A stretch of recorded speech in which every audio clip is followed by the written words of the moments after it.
Okay, yeah. Everyone, I'm super excited that you were able to join us live, and that Quinton was able to join us today. Quinton is a Western alum. You got your BFA. It was BFA, right? So it's an extra year on top of the BA. Is that how they do it there at Western, Yeah. or did it here at So Western? yeah, it's like a year intensive essentially to do uh just strict studio work more or less. Uh on top of Yeah. everything else. And then you got your MFA from Tyler in Pennsylvania, right? Yes. Nice. I got my MFA in photography at the Tyler School of Art and graduated in 2020, which was an interesting time to Oh shoot, graduate. And we'll yeah. definitely be talking a little bit about quarantine experience, but yeah. Yikes. Um, cool. And then recently moved to New York City, right? Hmm. That's Yes. incredible. I'm living out all of my big city dreams coming from such a humble suburb of Eastern Washington. Every morning when you leave your house, you're like singing, and it's a beautiful day, and birds swirl around you. Oh, you know it. Well, cool. Well, again, thank you for joining us today. And let me make it so you can share your screen. Please. And I think you should be good to go.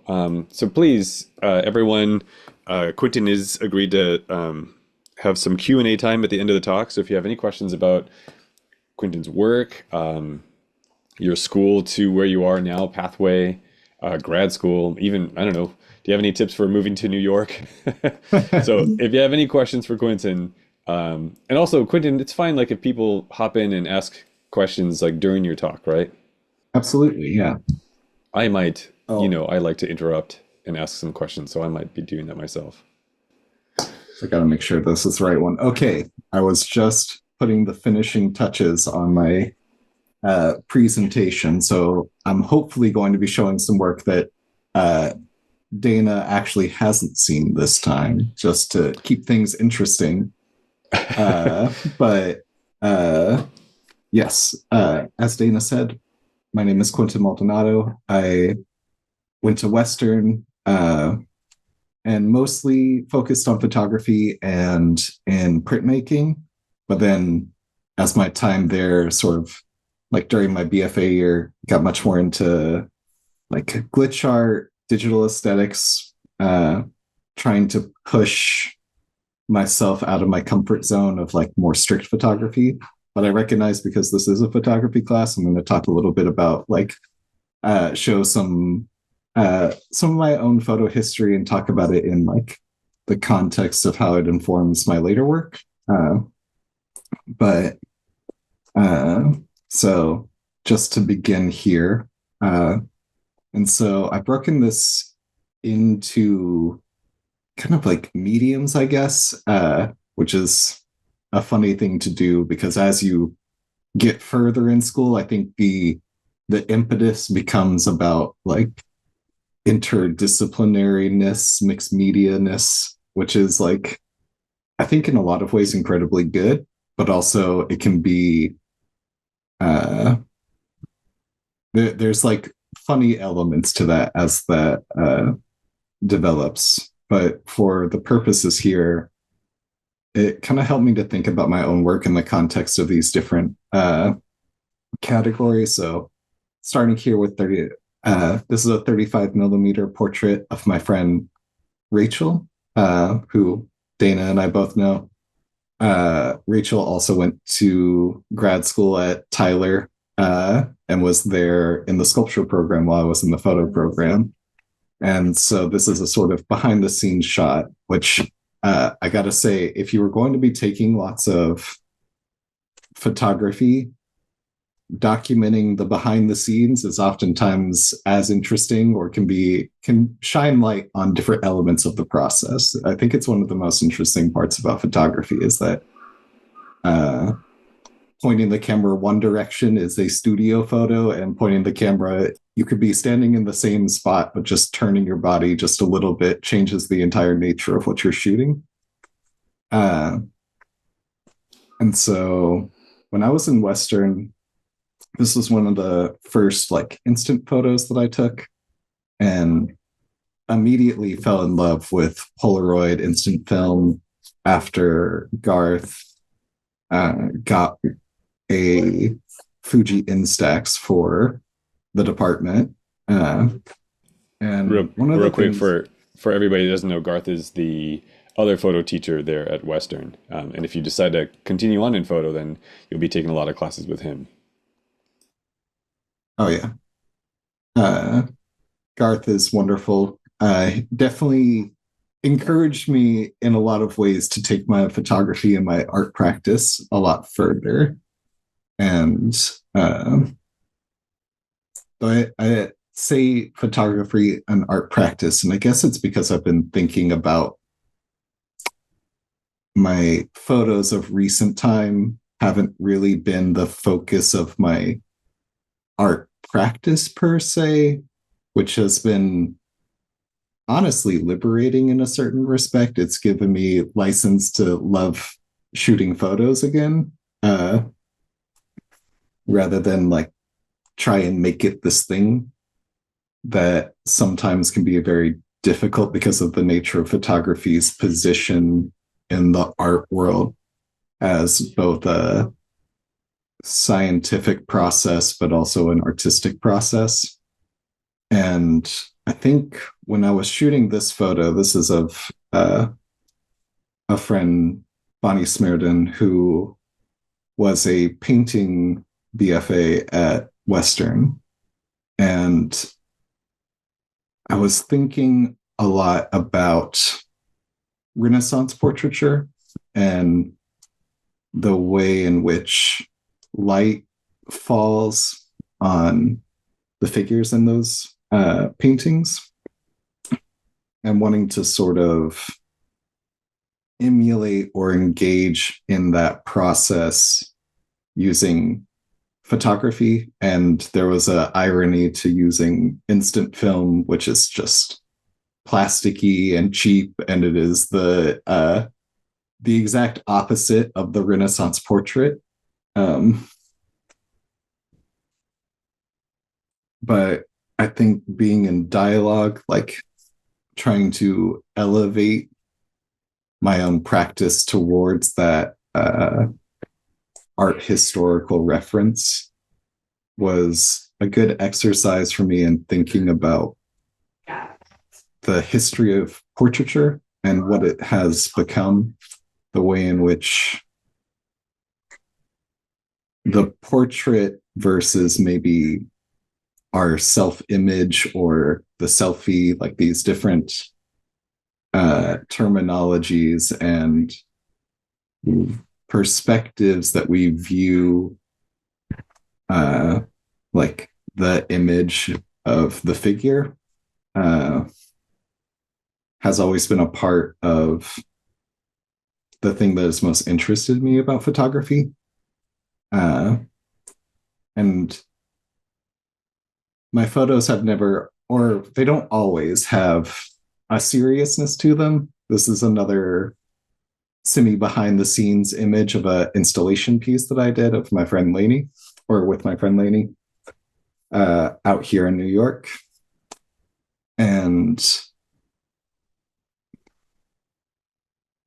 I guess the way in which the speed of images in the current moment, the way in which we are supposed to read the figure as this thing that expresses a like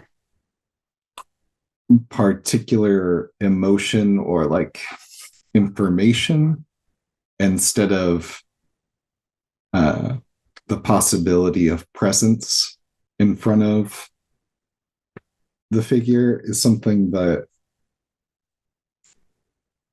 I think for me, using film has been really good to kind of slow me down in that process and sort of try to engage with whoever my model is and really look closely or try and be observant of them rather than just trying to rapid fire anything, uh, as it can be difficult to both work with models depending on what you're trying to do, uh, but also I think it's an incredibly important part of the photographic process and the way in which like there's this record of another who is with you in this moment, and how do we become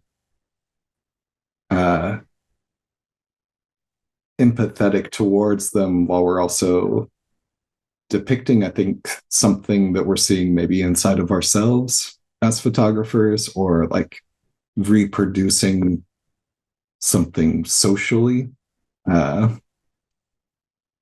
And that blend of the personal, the social, these kind of like ephemeral elements, uh, all add something to when a portrait is really good. It's like it's you feel it. Not to be too Roland Barthes like about it, but I do think that there is something special when you see a good portrait, and it feels like you could know nothing about somebody, but it could feel so strong, this energy that comes off of them. It's so crazy to kind of come to this point through instant, starting with like instant Polaroid, that like your sort of modus operandi of like wanting to provide a emotional connection other than, I really like what you said, like the possibility of being. That just really made me think of like, that's Instagram. Instagram is all about like the possibility of being like, I could be like this person, or like I want to be in that spot. But it's never, I don't know when the last time I looked at an Instagram picture and be like, wow, like I'm having an emotional connection with this person. Yeah. It was a really good article I read recently that was about the idea of like immediacy is this thing that always allows us to feel, but we don't have much time to think about it. And that's sort of it is very much the logic of our current moment, is uh, that dissolving of mediation to some degree, but also just of process in favor of just like the hit. Uh, but that might be a different topic for another day. Uh, Another thing about my photography is that, or I guess in my work in general, has been a trying to grapple with the reality of the screen or its presence.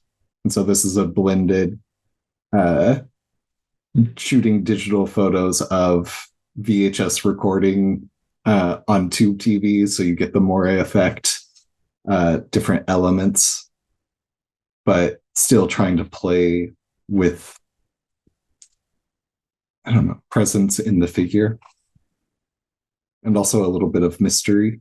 Um, and I think the screen is this thing that I'm talking to all of you through right now, and it does become this real presence that brings like a type of possibility into our lives, but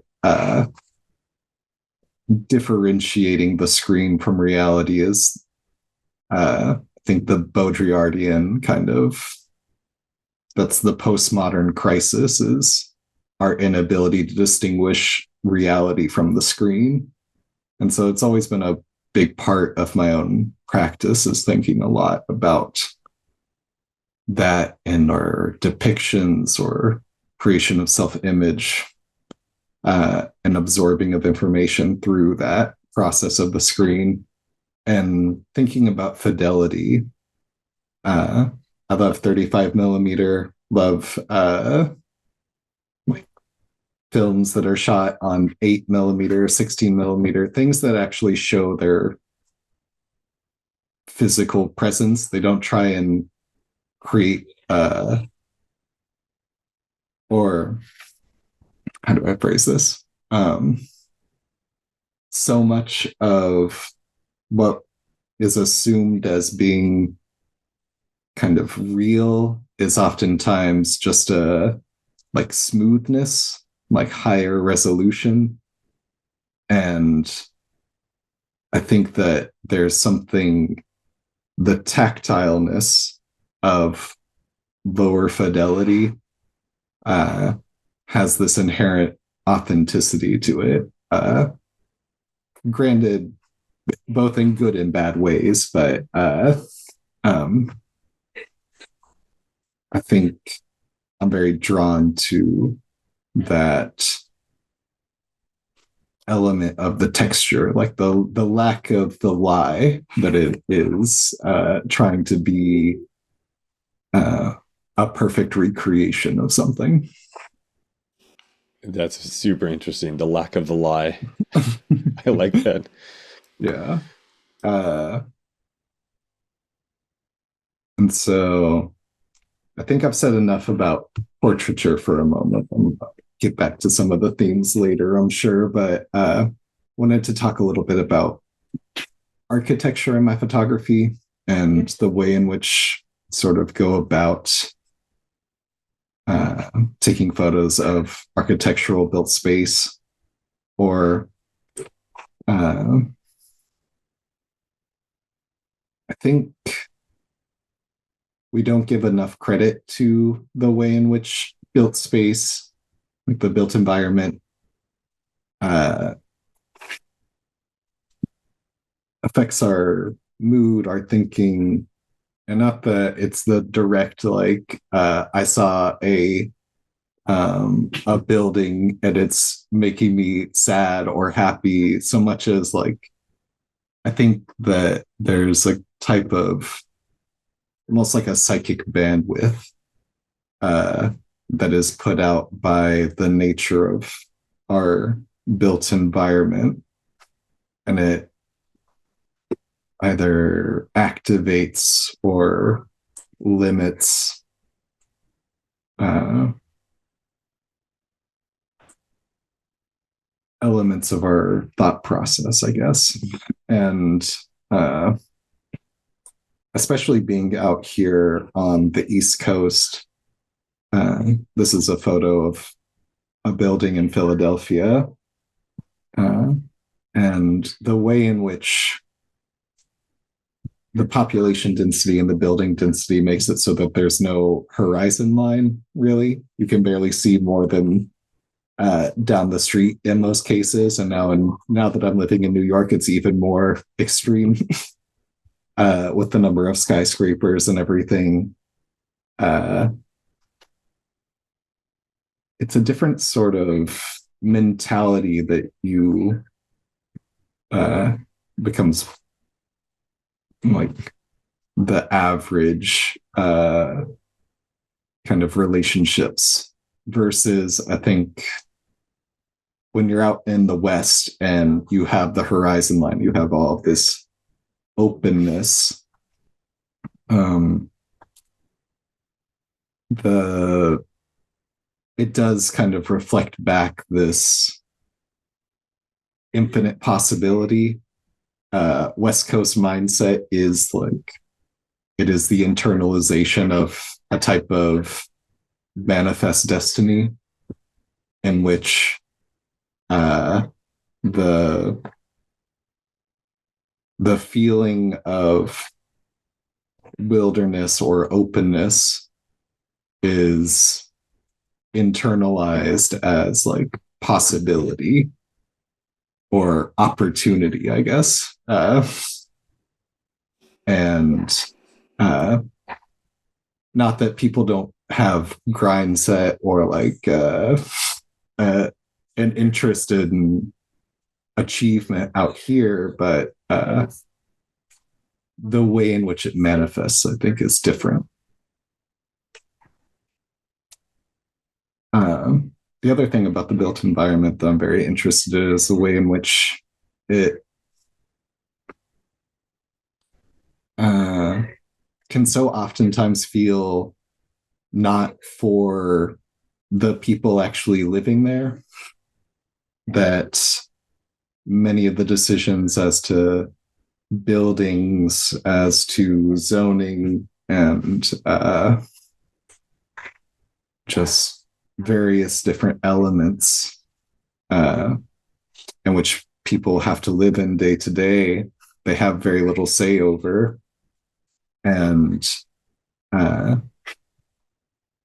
oftentimes, many communities have no ability to control the uh, actual goings on and the creation or like the renovation, preservation of the areas in which they live at.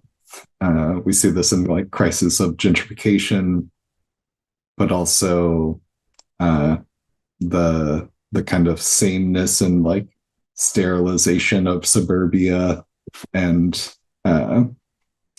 there are these elements that we allow in our society that are like oftentimes so obfuscated and distant from democratic or like community accountability, that the built environment also has this very alienating uh, relationship to us. Oh, that was the last one of those. I don't know if anybody has any more questions or thoughts on architecture. I can answer. Otherwise, I'll just keep zooming forward.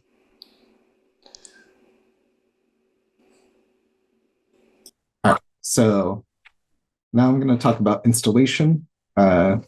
Installation was the thing that I really got into after I graduated, because I really needed to figure out what to do, and I was shooting a lot of 4x5 and doing a lot of digital program stuff. And then I had little to no access to those things after I graduated. Uh, and so I made the leap towards installation as a way to push myself again, but also it became a way in which I was able to take the base elements of photography, light, space, time, and apply them into real space, and thinking about that built environment and the way in which it can uh, put upon or open up so much in us, uh, that I wanted to also engage in that process more conscientiously. And so when I got to grad school, this was one of the first installation pieces that I made. And I was really interested in the idea of making people walk around in a circle, because it connected to this idea of orthopraxy, which is the way in which, if you were in, maybe you are a follower of a particular religion, but there are disagreements as to the way in which people actually practice their beliefs, is like the notion of orthopraxy. And to me, walking around in a circle became this sort of religious reference to see if there could be this open emotional connection through just elements of light, and trying to organize the space to just get people to naturally want to move in those ways. And also another element of it became like thinking a lot about insideness and outsideness, I guess. The kind of difference between feeling like you are a part of a space versus feeling like you're in a space. And those have like no like discernible material relationship per se. Like you could be standing in the same place and all of a sudden like it's something inside changes in your feeling of your connection. Uh, so my installations took on this kind of quasi-religious element to them, I guess, and very intentionally so. Uh, I don't know if I'm much of a religious person per se, but also being of the West Coast, have many kind of new agey predilection, and I think that part of myself begins to come out more so in these installation pieces. It's And funny that you say that, you know, you don't consider yourself a religious person, but you have this like keen interest in like talking about a lot of similar, you know, it's a similar discourse, like being part of something instead of just in something. Um, how do you, I guess I could say this for the end, but we're here. So how do mhm, you go about working on something that you feel like has, is a simplistic way of saying it, but like has religious vibes without like kind of having that experience yourself? Like what vocabulary do you reach to? Like I'm seeing a lot of like your architectural interest here. mhm, Yeah, how do you talk about something that you don't have personal experience with, or do you have like enough personal experience? So yeah, like I guess that's my question. Yeah, like these are mhm, really incredible, and I'm definitely seeing this like the orthopraxy or being in a space versus being a part of the space. I'm seeing that 100%. But how do you work through that for yourself and arrive at a point when you're just like, oh yeah, I don't really like, you know, I wasn't like a religious person. mhm.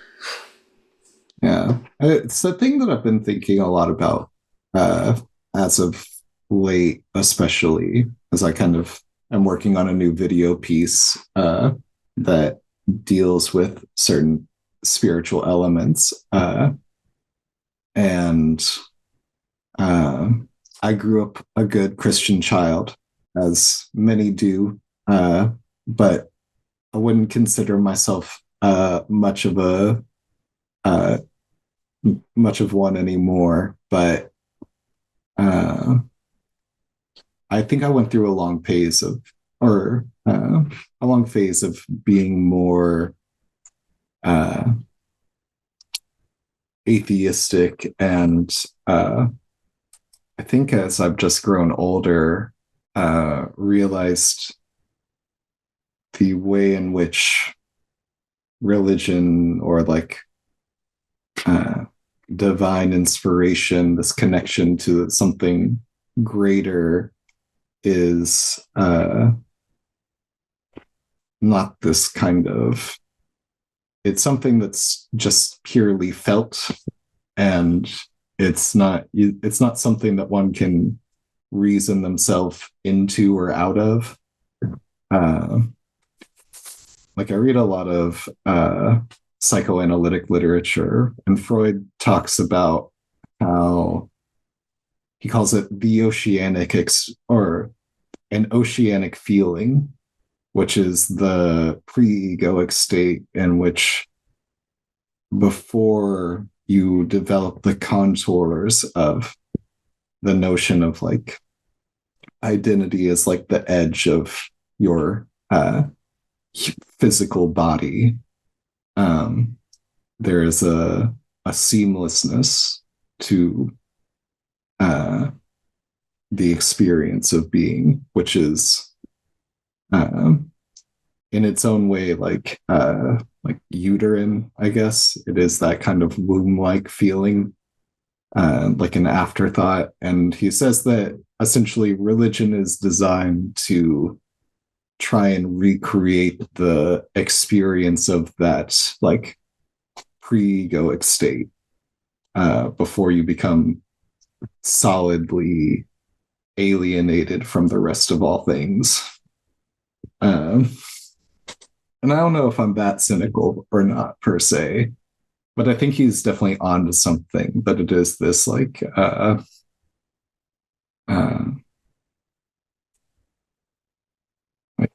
a total interconnectedness uh, that dissolves the kind of solidity of our identity.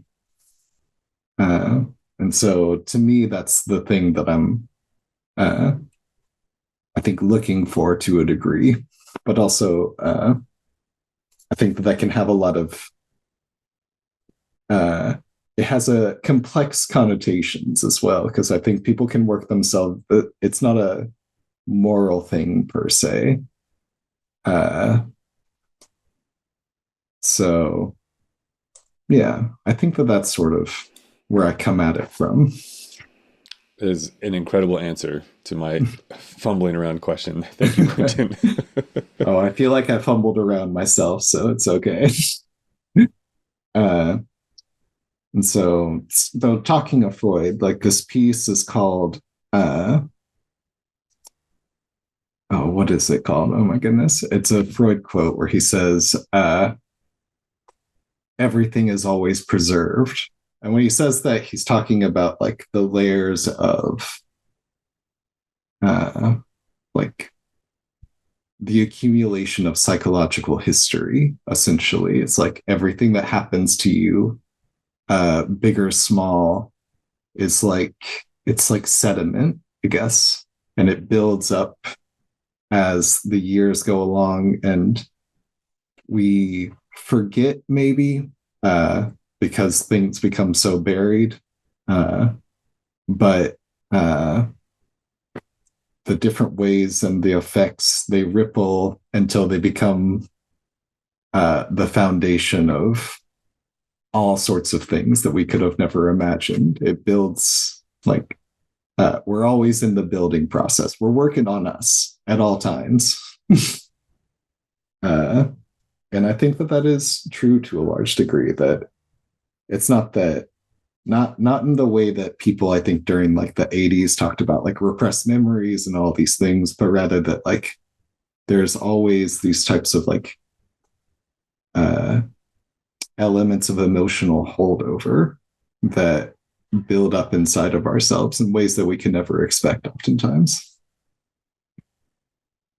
And so I wanted to make that feeling of like this warm call towards something.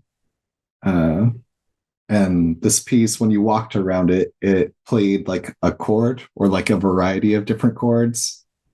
Uh, and so it was sort of talking back. And so having elements of kind of that, like a little bit of a Lovecraftian call, but also like a warmness, all trying to sort of get back to this, like almost like regression therapy to a degree. Uh, moving on. So this is a rework of the first piece that I did for a gallery. That like the series has been called Blue Reminder, after a song that I really like from a Japanese ambient artist. But this one had like elements of video in it, as well as these different blacklight installation like effects. And I think it's just like reworking the ideas has always been a thing that I really enjoy. I'm very much against the idea that you shouldn't ever return to a work or that you have to do something new every single time, because I feel like can be you can miss out on a lot, and a lot of that comes from the, I think, mindset of the academy being pushed by the art market towards like ideas of innovation in big air quotes, and uh, so I think it's always important to go back and like if you're like, I wish I could do this thing differently or that. uh, Many of the most famous artists did basically the same thing for years, up until recent times, and uh, I think there's no need to rush really. Uh, so with that, I have a few current works that I want to show. Uh, Dana, how are we doing on time? Ooh, we got like 5 to 10 minutes. Oh, okay. Hmm. Sorry, I didn't. I was so enthralled with the Freud talk. Um, okay, we'll watch a short snippet of this video, and we'll watch a. Actually, I think no, we got to do it. Okay, we'll watch a quick snippet of this video, and then we'll watch a little bit of the next one. That way, we'll have some time for Q&A. Okay, so as a preface, this piece is called A Form Giving Fire. This was a video performance that was done by myself and my collaborator, Jasmine Crosby, who I met in grad school. And it was done for this organization called Lino Kino out in Philadelphia that does public access video projects. And it was sort of a response to the quarantine, I guess. So we'll watch a little bit of this.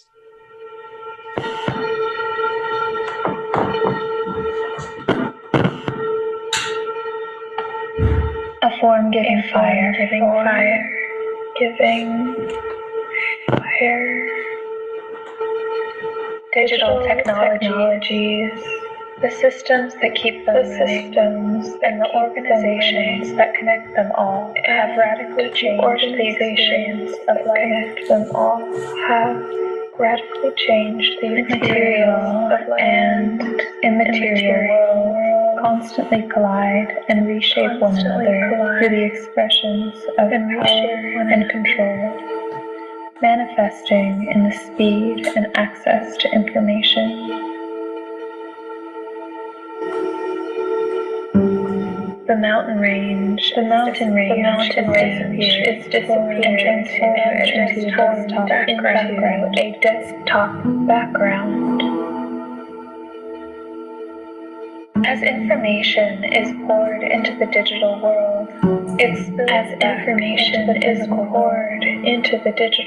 reshaping the terrain of our understanding into the physical and relationships through this digital lens.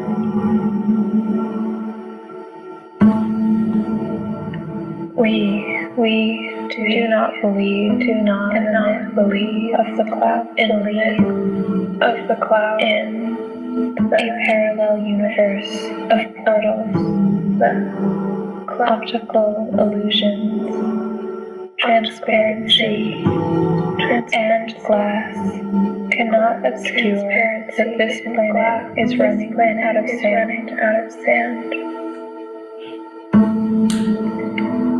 This process transforms the data-saturated world, forming new techno-spiritualists.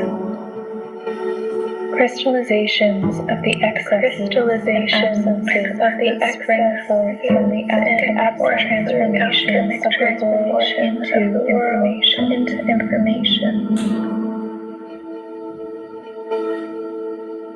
Human evolution, predicated on harnessing and seeking out light, has been transformed by everything around us now glowing. LED lights make up the glow of the everyday, allowing us to possess little fires, artificial campfires in our pocket. This fire is spread through the reproduction of image, signaling to those who cannot be present where to gather round. A distant light across the sea of data.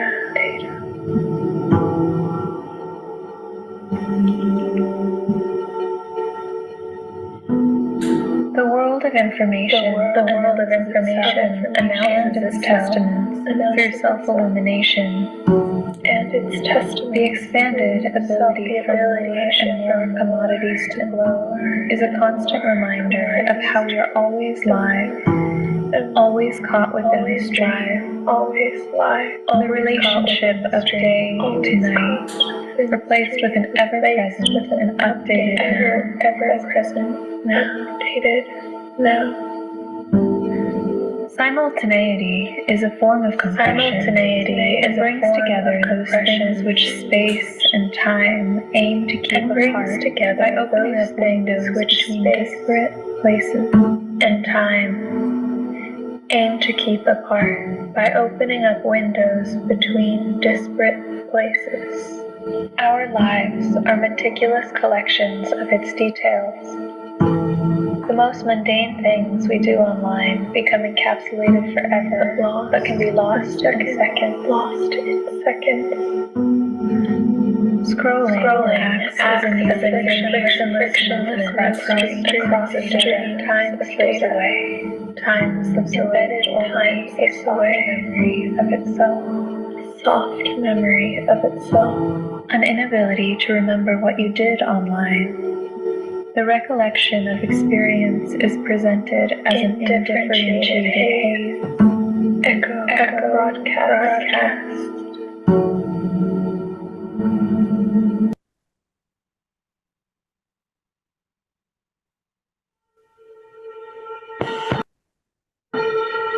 Oh, I can't get it to go.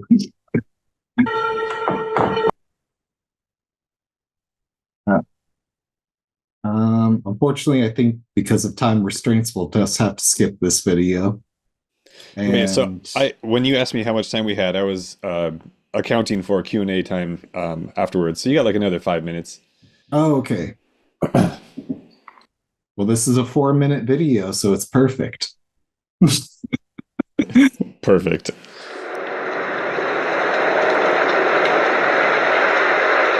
Oh, wait, pause.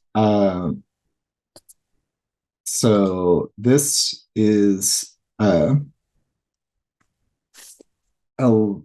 live capture of a live stream YouTube channel that I follow that has been run through a number of layers and filters on the back end and combining with like some audio that I created. A thing that I always come back to is just the way in which we use so many water metaphors to talk about digital relationships, like the way in which we use digital technology and are online. And so this video is sort of engaging with those different elements. And also the presence of the screen being so important for this one. So I will now begin.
Oh,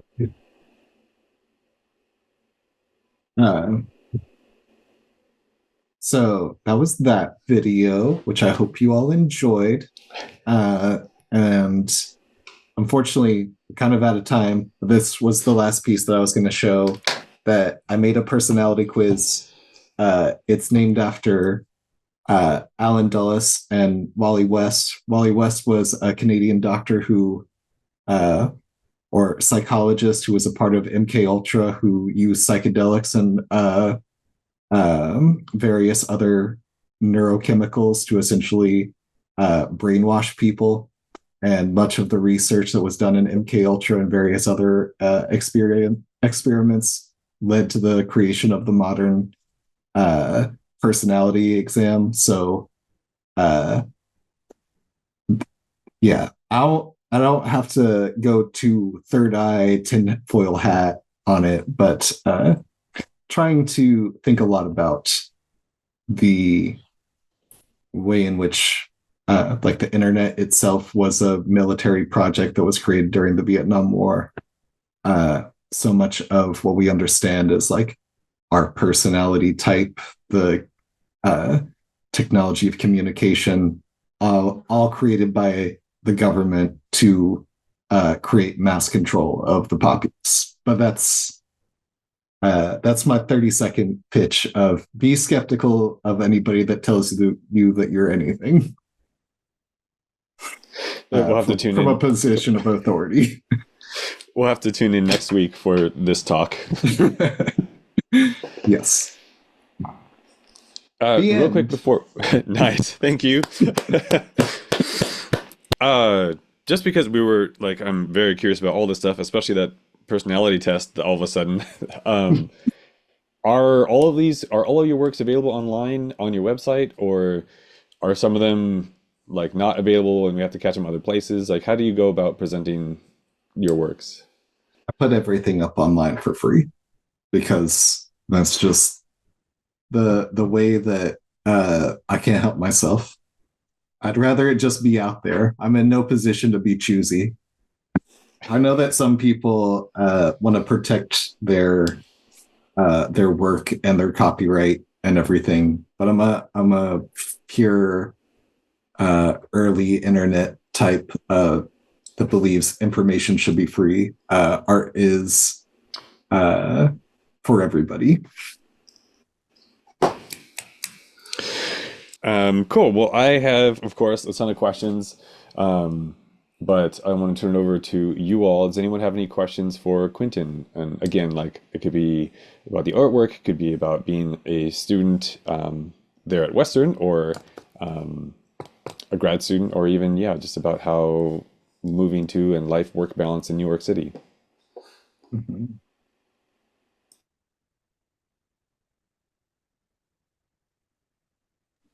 I have a question. So when you're like making all these projects and I guess these like photo series, do you like visualize it in your head like exactly what you want, or do you kind of just work on it as it develops? You know what I mean? Like, what's your take?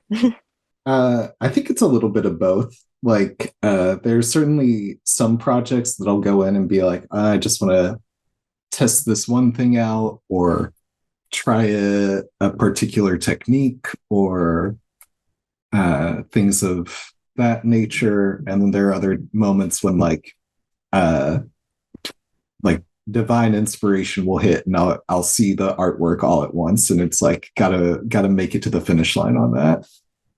I don't know. Like as an artist, like my kind of general take about that is that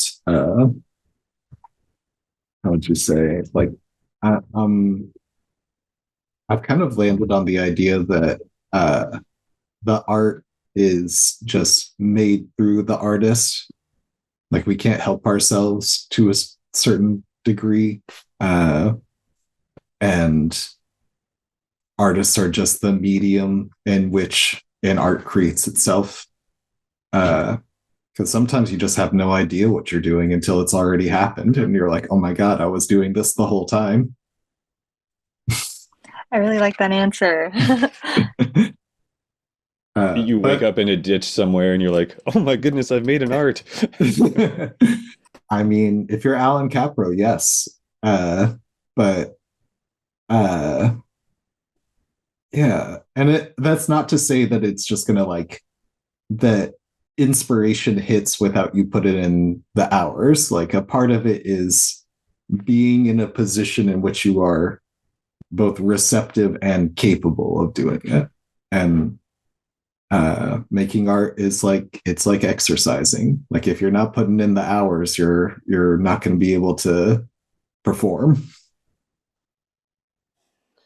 That describing being an artist as being receptive is really kind of profound and beautiful. Like I'm in this mindset, and this got to be Western capitalism, where the artist like gives or gifts upon the world this thing that they've made. But I like that, like an artist has to be receptive. Yeah.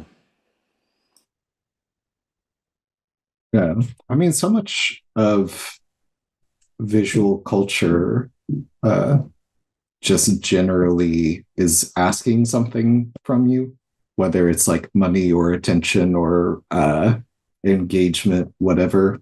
Um, and so I think it's important to being open and to like offer something that is generative rather than demanding in some sort of way.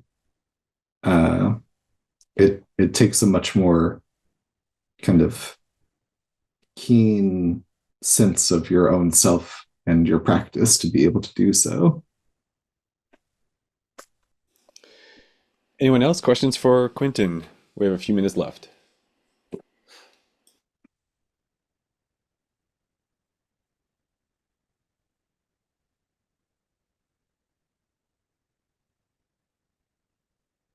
Yeah, I have a quick question. I was just wondering what really pushed you to decide to pursue a degree in like the art realm. Well, I always wanted to do music, but I wasn't very good at it. And so I decided to go for something safer like art. Uh, but in a serious way, though, like I picked up my first camera when I was like 16, I think, 16, 17. Uh, and that was to impress a girl that I liked. But little did I know that like I would just fall in love with photography. And my photo teacher was the one that was like in high school who taught darkroom photo was like, you're like doing something very interesting and you should definitely apply to an art school. And then uh like putting together a portfolio. Like I took a year off in between high school and undergrad to just kind of like take photos and work and see if it was something that I like genuinely wanted to pursue. Because going for an art degree or like an arts degree is just it can be challenging in certain respects. And it wasn't even when I was in it, I was still hesitant. Uh, but the further that I got in, the more that I felt like I was like getting closer to understanding like myself and the thing that I wanted. And the thing that I wanted to do was just like to be able to uh, just keep putting work out there, to keep exploring the ideas that I was like interested in. And this way felt like something that I could like I was getting across something that I couldn't say almost. Uh, and so, yeah, it was definitely a process, and I've had doubts along the full way. But I think the feeling that I get when the work comes out and I'm happy with it, and others see it, and it's like it feels like it's understood, like it's just the best high in the world. And so I've just been chasing that, I guess. Um, it's like I Yeah, work that for makes an. Oh yeah, go ahead, please.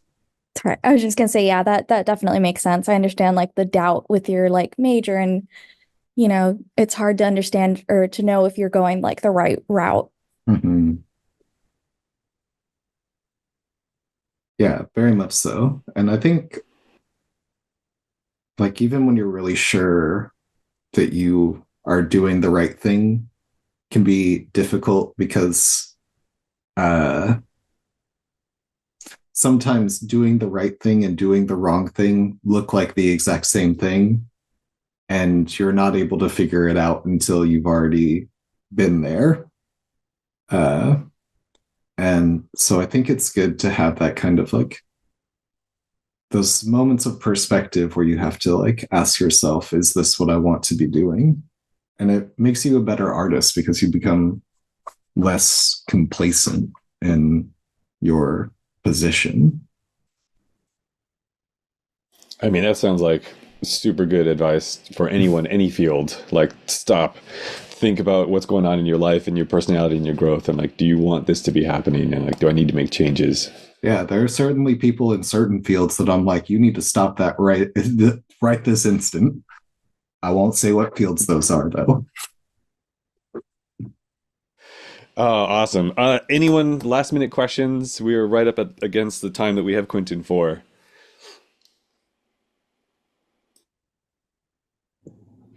I did have one quick question, if you don't mind me asking. Please. Your presentation was really inspiring, really detailed, and informative, and I was briefly just looking at your website and just looking at all your videos and like your like bio pages and everything. It was like really, it sounded like really spiritual meditation from your like your past history of any art concept. My quick question was like, since you graduated from Western in 2015, 2020, I'm not sure what year it was. I was just wondering if you have like any guidance or advice for I guess like any art student who's trying to major in photography or any art field and like where they should like I'm like where should they start, or maybe have like a similar journey towards your concept, like from like how do we get from this position to like where it feels more like a bigger depth and field of an open voice to show what creativity we got in. Hmm. That's a tough one, but I will try and do my best here. I guess, like, insofar as like finding those avenues in which you can express like your creativity and your ideas and stuff, like, uh, one of the things that I love about video art is just the fact that you can make anything your movie if you want to. And that's also one of the most freeing elements about photography is that like, uh, because of that scientific element of it, the mechanical element of it, people get so locked into like assuming that it is this one thing. But there's always ways around it if you're willing to just take a chance on yourself. Uh, and like when I was in Bellingham before I got into grad school, that thing that I did was like uh, do weird noise shows or like house shows with your friends, or put on your own art show that's off the beaten path. Like DIY culture has been a thing that's been incredibly near and dear to my heart because it was like, uh, especially like feeling so uh, just lacking in culture and opportunities when I was in the suburbs, like feeling highly misunderstood until like I found like a group of little punk kids and stuff. All of a sudden, like it was like I was being finally heard for the first time, or like maybe not heard, but like understood in a way that like uh, that made me feel just so much more invigorated. And I think giving yourself some distance between undergrad and grad school is good. Like knowing how to make art in your own way is very important because you are going to need that just generally in life. Learning how to take helpful criticism versus like placating versus things that are just not helpful or like things that you don't understand. Also being I think a thing that's always helped me along the process is also just being a person who's like, I have no idea what you're talking about, or I don't understand what you're saying. Could you please repeat it? Because uh, because it is like such a emotional and sometimes like financial and like physical investment. People become afraid to feel like they don't know what they're doing, and I think when you're in those moments that can actually be the most like creatively inspiring, because all of a sudden you have this ability to just like, instead of going down a straight line, to just like go totally orthogonal to like whatever situation you think you're in. uh, and also don't go to grad school uh, in the same region that you live in or you went to undergrad in, and also don't go to grad school if they're not going to pay for you to go. So Yeah, likewise. Yeah, everything you just said, it was really it was very hard for me. So yeah, I can totally relate to your sort of what I'm currently doing right now. But everything you just said, it was really informative, and I really appreciate answering my question. thank you for asking. Yeah, those three have been fantastic questions. Thank you guys. Okay, I want to keep talking to you forever, but I'm going to let you go. And yeah, thanks again to everyone who hopped on live. It was awesome to chat with you. And thank you so much, Quinton, again for your time. And I feel like it was maybe even more of like a feel-good therapy session. I feel like really inspired and open. It's just like, yeah, I can like do what I want and like build the community I need. I mean, yeah, no one else is going to do it for you. You got to get engaged. All of a sudden, when you putting your hand out in an open way can be scary because people can take from you, but you will. It's a lot easier for people to hold on to you if you do. Awesome. All right, cool. This recording can be found in our visiting artists module if you want to review it. And otherwise, I will talk to you all later. All right. Thank you all for being here. Thank you. Thanks again, everyone. Okay. I'm stopping this recording. Yay. Me too.